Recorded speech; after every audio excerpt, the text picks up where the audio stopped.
Welcome to Menopause, Marriage and Motherhood, a podcast that's all about changing the way we view midlife and bringing the conversation about menopause out into the open.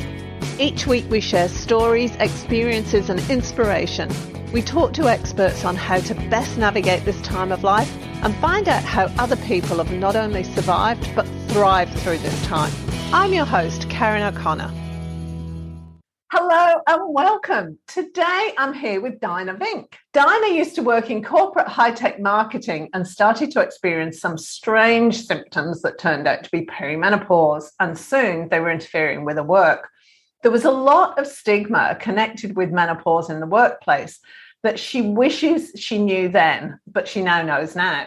That was a crap way to say it. There was a lot of stigma connected with menopause in the workplace, and she wishes she knew then what she knows now. She gives some guidance on how women can better manage their symptoms in the workplace. So welcome, Dinah. Well, hi, Karen. Thanks so much for having me. So we've all kind of experienced that. I mean, one of the things about the podcast is that menopause isn't something that's really openly discussed or accepted. It's still kind of something that just keep it to one side. And particularly, I should imagine, in the corporate world, you can't let things interfere with your job. The job comes first. I'm assuming that's what happened to you. Just tell me a little bit about what happened. Yeah, well, you're exactly right there.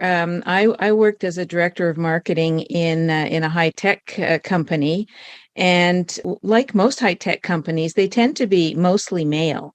So 90%, give or take, is pretty much what it was. So there were never lineups in the washroom, put it that way.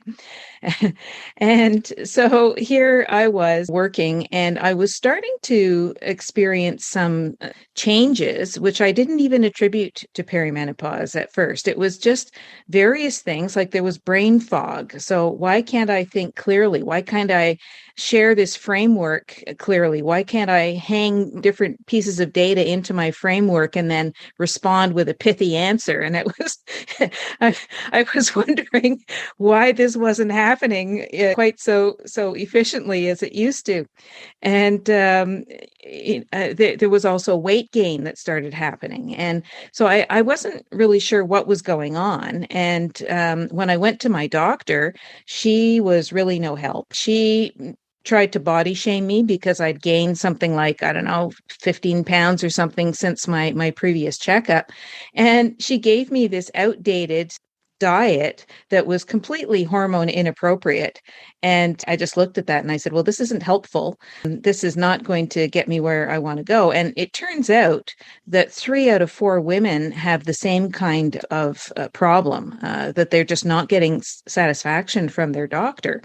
So there I was working and not feeling very supported.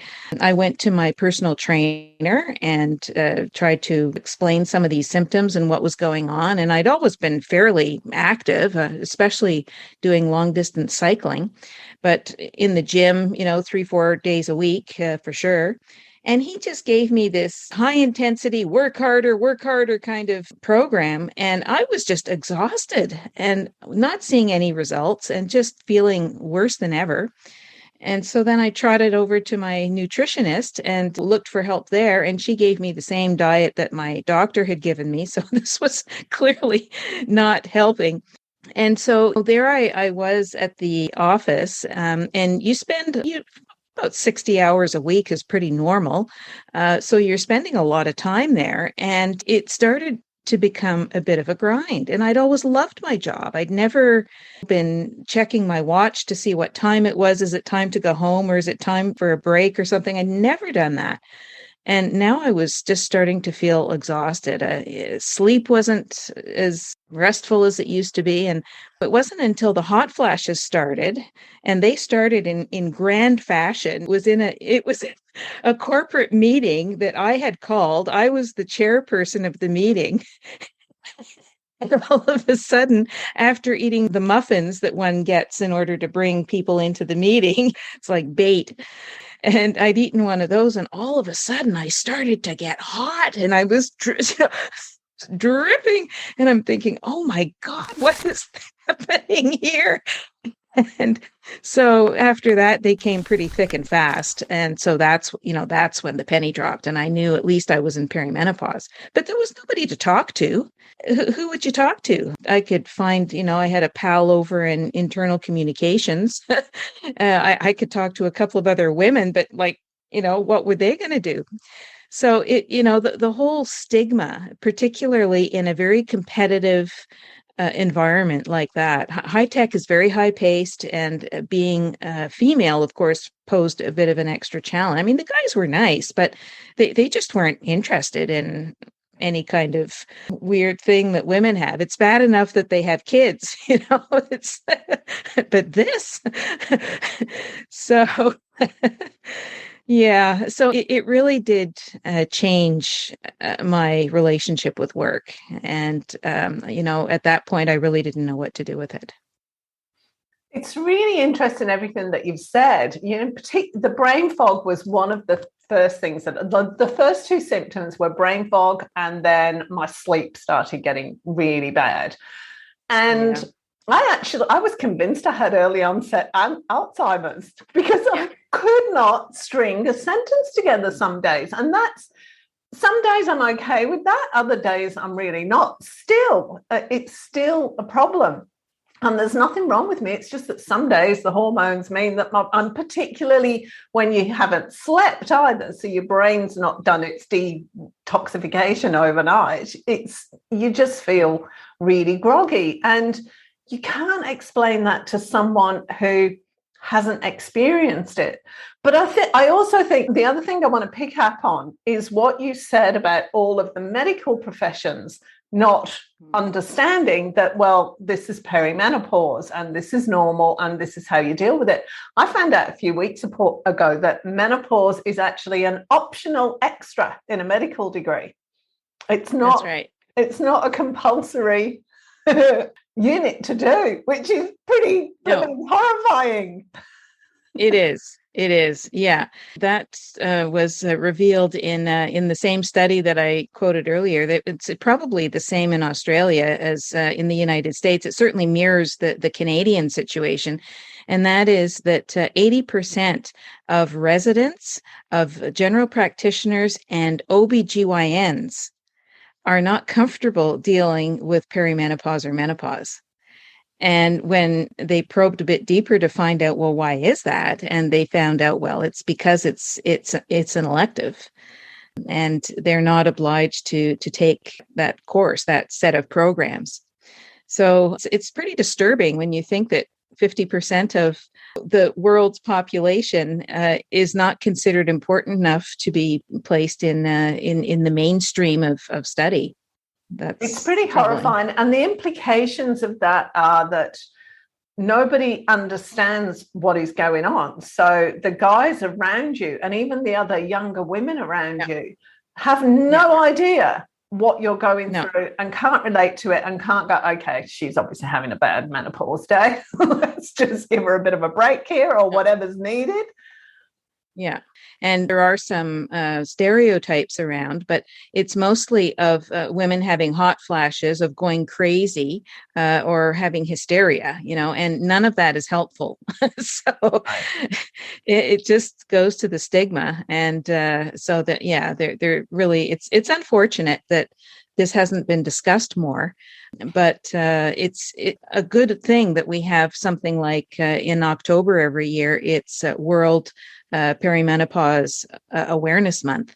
And that really gets a lot of conversations going. So for workplace safety policies, for example, health and safety policies, there are lots of health and safety policies, but none of them have anything to do with perimenopause or menopause.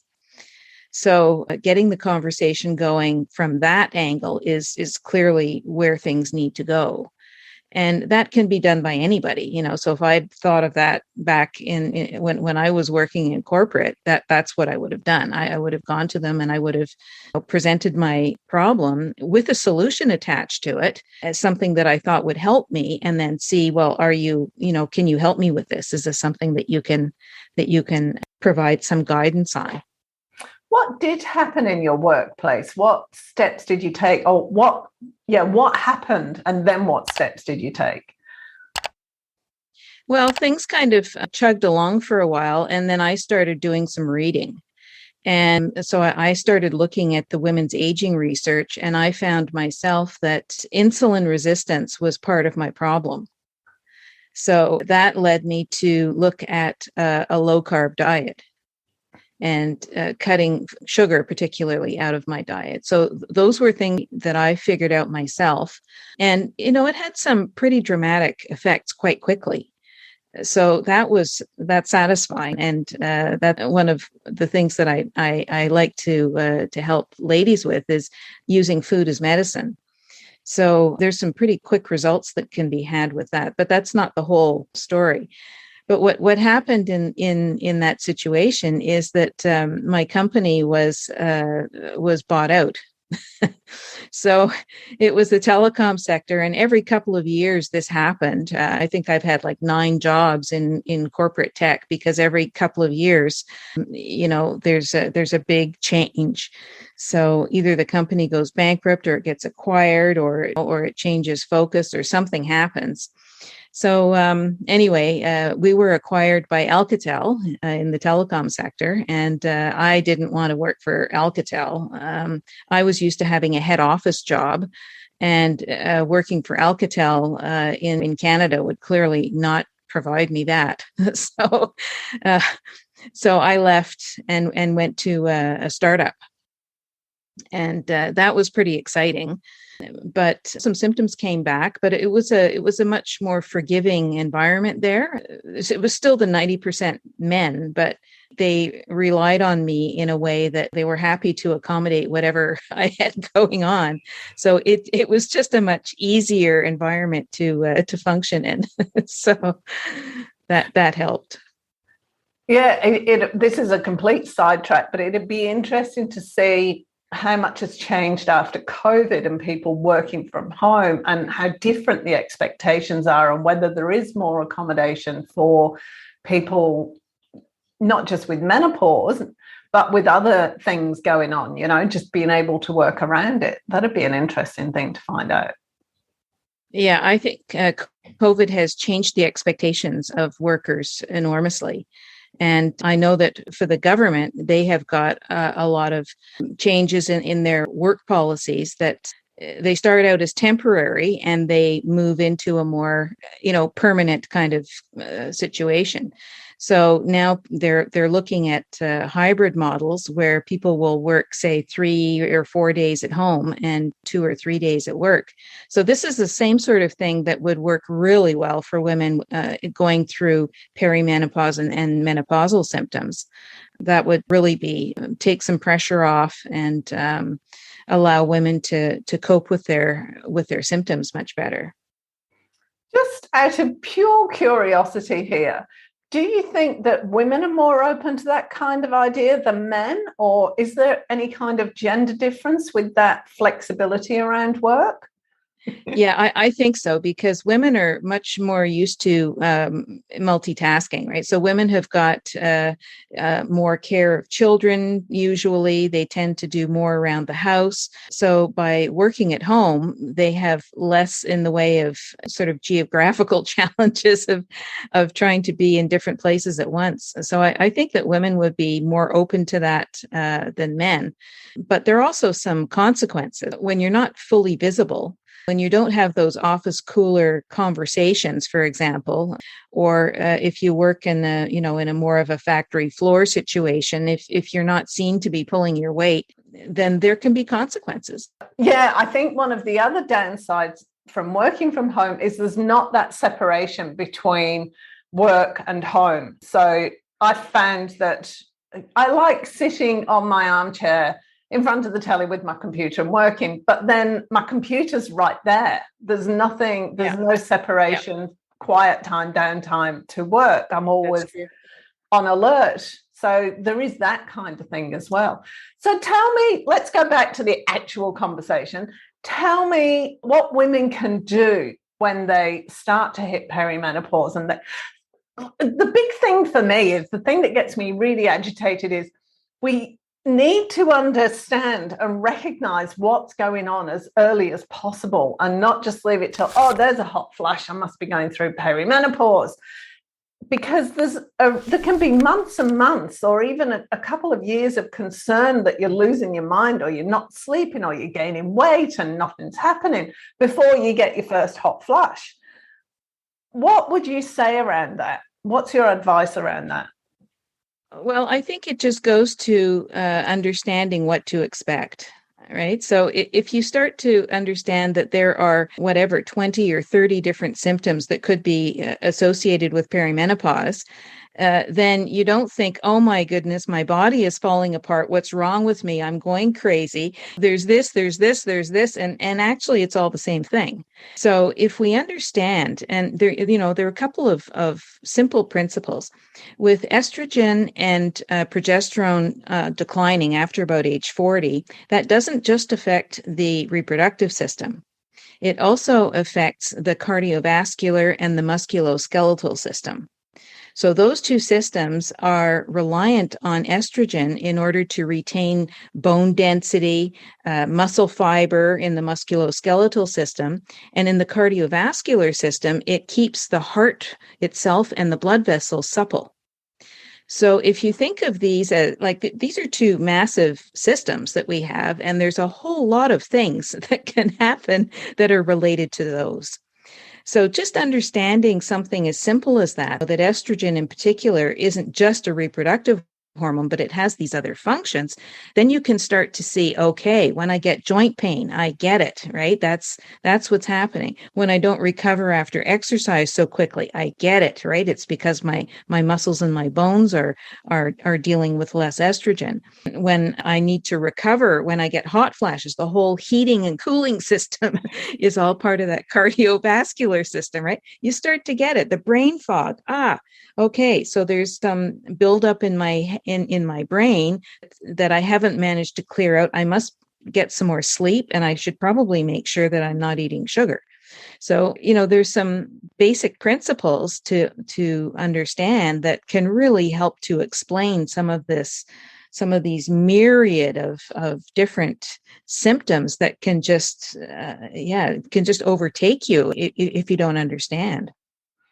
It's interesting because somebody said to me the other week that basically if you're 40 and you have something going on for you, assume that it's perimenopause. That's the easiest assumption. Yeah. If you're angry unusually, or you're stressed, or you start putting on weight, or you get headaches, or you got brain fog, or anything, can't sleep, assume that it's perimenopause and take it from there. Yeah. Which I wish I'd known when I was 40.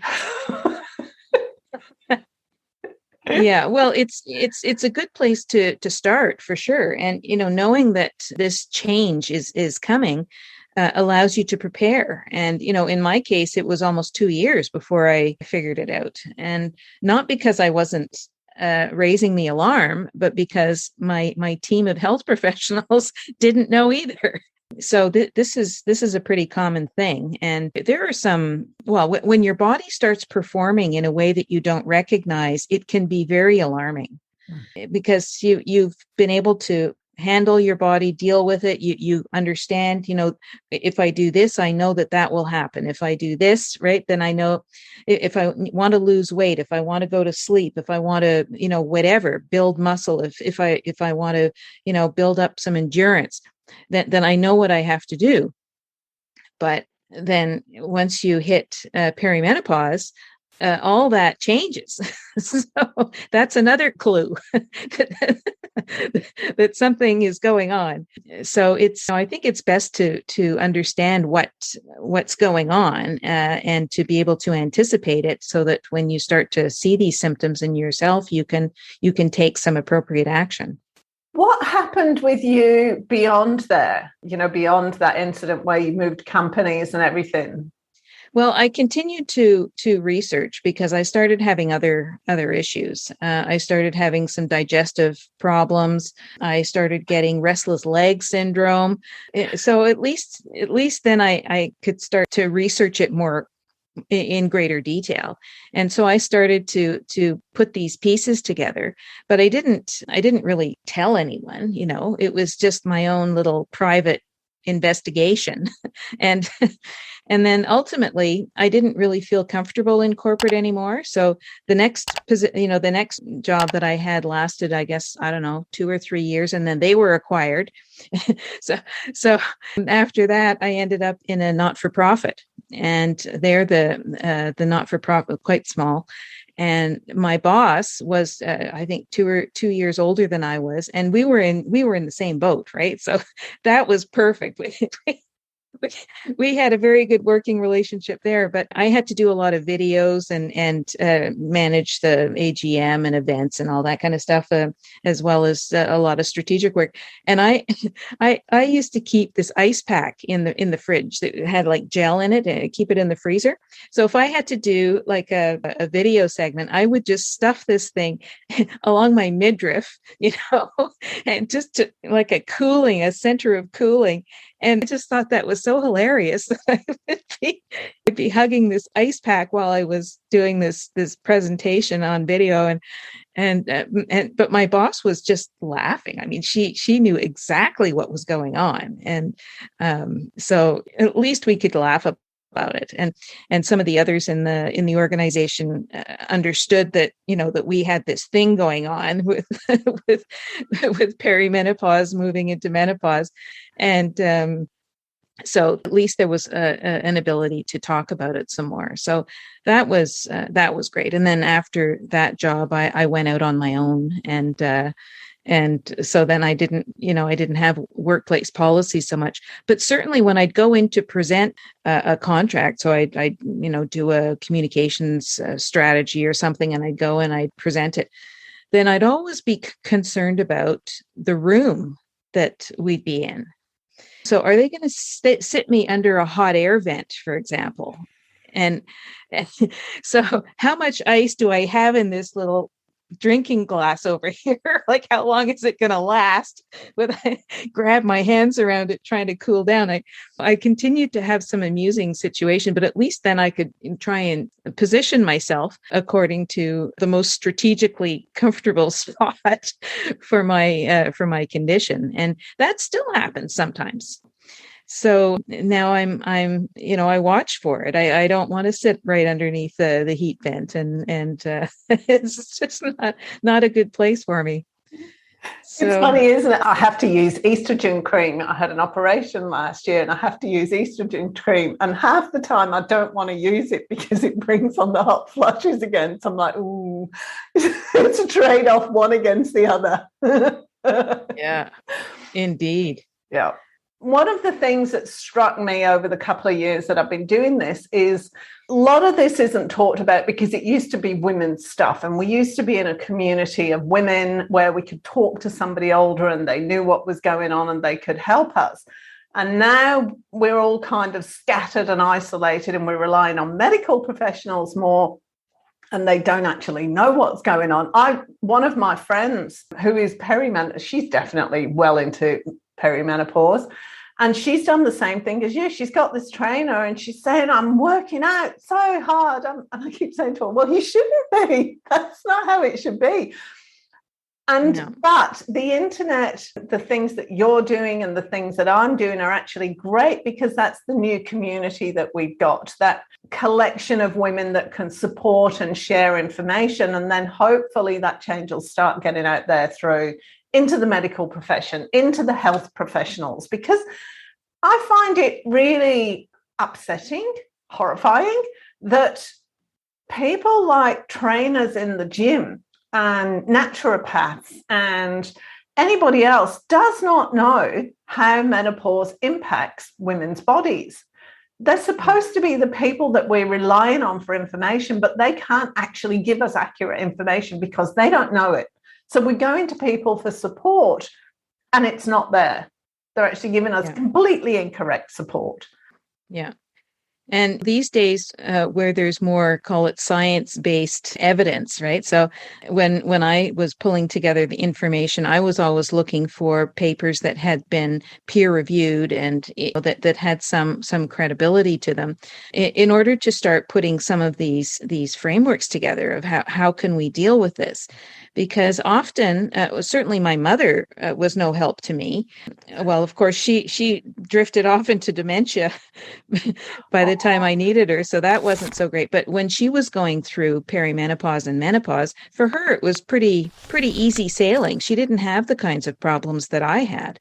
Although if we talked about it, she may have had some problems that she didn't attribute to perimenopause or menopause. Just because of that lack of knowledge, maybe there's some old wives' tales that would have been helpful. I mean, those are certainly based on something. But these days, first of all, we live a lot longer than we used to. So it's only been a couple of generations that have lived beyond, call it childbearing years. So using this research is really important to try and figure out what's best for us.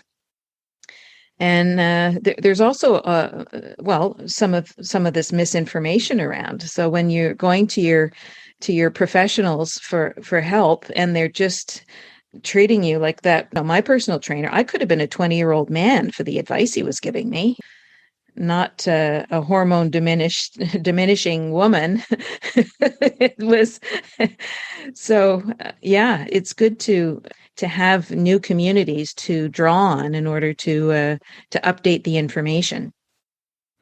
The other thing I was going to say was it's interesting how many women hit midlife and then change careers.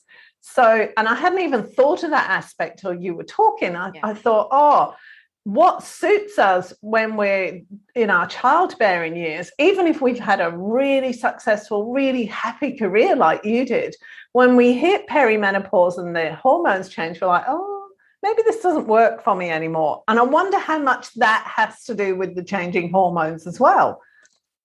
Yeah, that's a really good point. And when you look at it, and that happens all, across the spectrum, but when you look at, say, women in leadership positions, it's really quite astonishing how you've got a number of women who are tracking for senior positions, and all of a sudden they head left and they're off on something completely different. So I think you're quite right. And in my case, so maybe there's some ageism there. I'm also not as comfortable in the kind of corporate situation that I used to be completely comfortable in. So I decided, okay, if I've got those two factors working against me, if I can just pull this research together and become accredited and make that my focus, then my age isn't a liability anymore. Then age is kind of a badge of honor. And this is something that I've gone through. I understand it. I've made it my business to learn what to do and how to reorganize self-care and how to manage these symptoms, and that's something that I can offer to other people. So changes of career is quite common, and sometimes it's due to a lack of confidence. If there's a lot of brain fog, if people, sometimes women get a lot of flow in their monthly cycle, and they just don't feel comfortable being out and about anymore. They have all these spare clothes all over the place in case they have a breakthrough, and so that can be pretty bad. If they get anxiety that they didn't used to have, then being able to manage, mini panic attacks in the middle of a meeting, I mean, it gets pretty challenging. So yeah, it's unfortunate, but it certainly does impact women at different levels in the organization, for sure.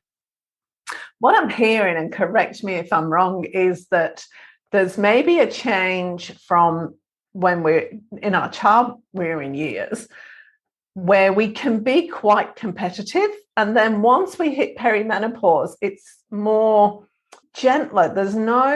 The outcome might be the same, but we'd go about things in a completely different way. There wouldn't be that cutthroat, climb the corporate ladder. It's just like, no, chill, I want to do this my own way. I'm going to go over here and just and just complete it this way. Is that what you found? Am I describing it right, or have I completely misheard? Could have done. My experience is that women, as they get into perimenopause and menopause, they don't tolerate fools as easily. And they don't stick around to try and battle it out, right? They just either speak their mind and face the consequences, or else they go somewhere where their work is appreciated and where they can get on with it. Yeah.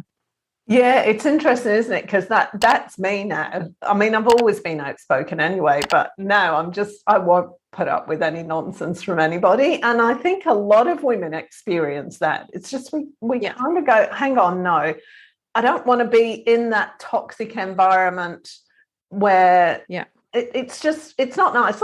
Let's be nice to each other, like grow up. It's almost a grow up thing, isn't it? Yeah, and women become less tolerant of the kind of patronization that often happens. And I used to get a lot of that in the corporate world, and I would just fight back. I would just say, well, I don't think that's exactly the way I see it. And I would try to make a little more of an assertive statement about something or another. But that takes energy. And at some point you just say, well, just, where on earth do you get that crazy idea from? Like, you're out in left field here. This is what we need to be doing. So, yeah, it's certainly the whole tolerance level, I think, changes a bit as you get older. And that's based on experience partly. And it's also just on a reprioritization of what's important. So I think it's something that I hadn't even considered, but we as women need to have more acceptance of the fact that we're going to be doing that, because it's going to make our lives easier. Just a couple of months ago, I hauled one of my daughter's teachers over the coals because he sent me this email, and I just went back to him, don't patronize me. And he's used to talking to younger, I mean, she's my youngest. I had her when I was 40. So, I'm a lot older than a lot of the other mothers. But that could be something, if we recognize that that's going to happen, we can maybe preempt it and try not to put ourselves in or stay in situations where that's going to become a problem. Maybe. I'm just thinking of the corporate world here and jobs and whatever. What are your thoughts? Mm-hmm. So my background is in marketing and communications. So I'm going to come back to that and say you can never communicate too much. And I think what we're looking at here is change communications. So we want behaviors to change, and we want acceptances and opinions to change. So what has to happen there is that there has to be some awareness on the woman's part, first of all, to identify what's the objection on her part, and then to have a solution, which is, of course, part B. But part C is, why would this person care? Right. So you have to build the case that makes it interesting for whoever you're up against to take this into account. So people will always act in their own self-interest. And if you can point out what their self-interest is in making this change of behavior, then of course there's a better likelihood of it happening. So that means that simply barking back something is probably not the best approach. Rather, to take the ABC approach, right? What's bothering me? What's the solution? And how are you going to benefit from this? That's, I think, a much better way to do it. Yeah. I've never learned that one. 58, it's not going to happen. Have my baseball bat. So tell me, because we're going to have to start wrapping up in a minute, tell me what you can do, what you do now to support women. Right. Well, I've got a couple of things that I do. There's a free Facebook group that I offer that they can join in order to either ask questions or to join in the conversation. I've got a free guide that is called the Women's Guide to Navigating Perimenopause in the Workplace. So that's available. So there's some tips on what can be done. There's a guide on having a conversation with your boss, which is pretty helpful. And part of that solution is also a program that I offer. It's an 8-week program that includes coaching as well as an online course. And in this program, I cover basically 4 pillars. And those pillars are, first of all, food is medicine. Restorative sleep is the second one. The third one is hormone appropriate movement, so you don't kill yourself in the process. And finally, there's the fourth pillar is mindfulness. And the happy story there is that you can only have one thought in your mind at once. And if you can start managing your self-talk, and if you can be thinking positive thoughts, then that goes an enormous way to quelling anxiety and being able to sleep better, that kind of thing. So the whole stress and sleep can really benefit from that mindfulness. So those are the things that I've got going to help ladies with these symptoms, these challenges, with these changes in life.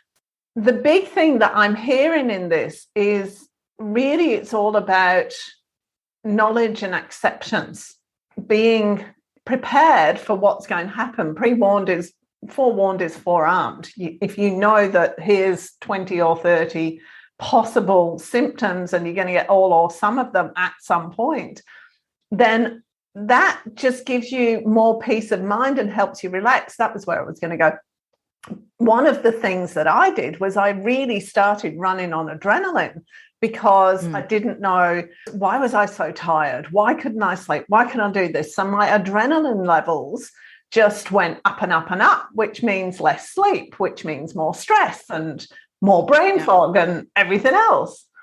Cortisol, yeah. Yeah. Yeah. And, this knowledge, I call it kind of a self-care routine. And that changes over your lifespan, right? When you're a kid, your self-care is like brushing your teeth, and that's it, right? And as you get older, you have to add a few things to that list. And then when you get over 40, then some of the things on the list change a bit, and the list gets a little bit longer. But that's I think pretty sum it up. It's a self-care routine that people have to think about with maybe a different filter. And the other thing is that it's not a negative. It's just a different stage in life that we are being given and being granted. And there's so many advantages in being postmenopausal, because we lose a lot of those that need to fit in, I think, that need to be concerned about what other people think. We do lose that. Yes, we do. Yes. I used to look at old ladies when I was really young, younger than a teenager, and go, oh, I just want to be a naughty old lady when I grow up, because they get away with murder. Yeah. Well, we can certainly aspire to that. Thank you so much. It's been a lovely conversation, Dinah. Well, thank you so much for inviting me. I really enjoyed it. All of the links will be on the webpage that goes with this episode. Episode notes, that's it. They'll be in the show notes. So you can find all of those links to Dinah. And please take advantage of what she's offering, because it's pretty amazing. I've looked over it and it's really, really good. Thank you so much. Bye.